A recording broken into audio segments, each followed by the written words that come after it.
Yeah, exactly. Well, good afternoon. Everybody ready? Yes. Good. Yeah, about 12:17 this afternoon, a radio call was broadcast in Harbor Division at 19th and Gaffey for an ADW, assault with a deadly weapon, domestic violence incident.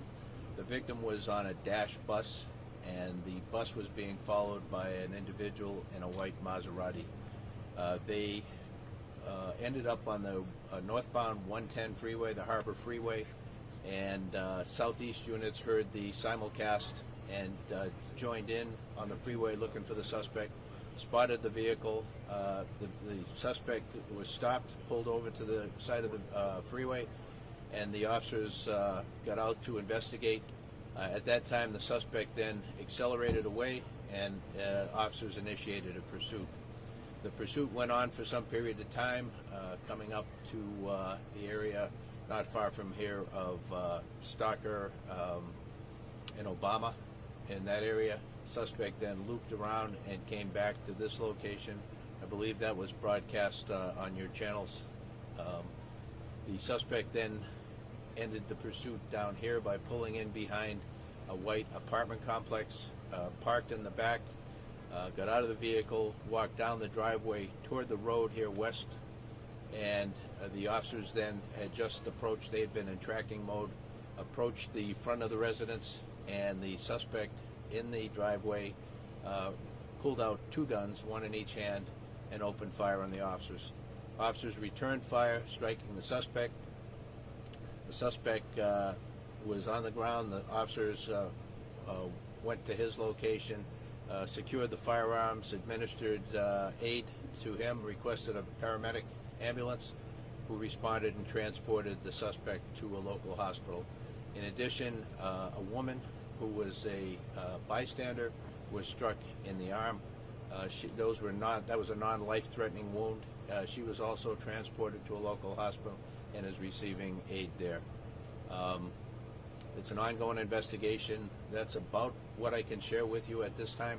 I'll entertain any questions, but please understand that that's about as far as we can go at this point. Chief, do we know how many officers actually confronted the suspect, or how many may have actually fired at him? Yeah, I can't tell you the exact number, but there were a number of officers who were at the scene and who were in the line of fire for the suspect and responded. Was this an unexpected confrontation, meaning they were trying to encircle the area and then he just came out? Both parties probably surprised each other? Yeah, that would be how I would view this, based on having seen some of it from the air on a video on the news. The suspect got out of a vehicle, walked around to the driveway, and then toward this street behind me. The officers had just pulled up to the location out front when they saw the suspect. The suspect then removed the weapons and began firing at them. So it was very quick. It was something that, thank God, no officers were injured during this. But this kind of shows just what our officers are facing out there every day, confronting a suspect who's, gonna do what they got to do to try and get away. Semi-automatic handguns on the suspect? That's my understanding. Two of them. Yeah. Hey, Chief, if I may, I'm going to ask you a two-parter. You mentioned that the suspect fired some rounds. Any idea as to how many rounds he discharged? And then secondly, for people who may not be familiar with the work that you do and they criticize the use of force, and they say, why not use non-lethal like beanbags? Can you answer those questions? No, thank you for that question. Yeah, because that is something that we need to clarify. Once you engage a suspect or come up on a suspect, and that suspect is using a deadly weapon against you, you've gone past the stage where less lethal would be appropriate at all. You have to confront the threat with the appropriate countermeasure. Any idea as to how many shots he?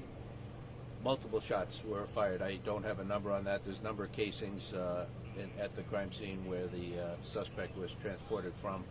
A number of officers engaged, so likewise on that side. Do we know who actually the suspect is, and identification on him, past criminal record at this point, or is that too early for that. We have some tentative ID. They're still working through that to do the background. Do we know the connection between the suspect and the person who called 911 for help? Yeah, we don't have that yet. No, that person was on the bus.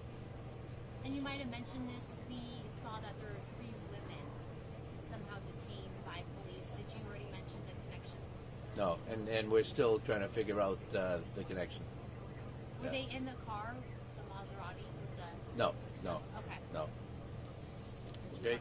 Chief, All right. Thank you. Thank you, Chief. Thank you. Do you have anybody for Spanish? Yes, we do.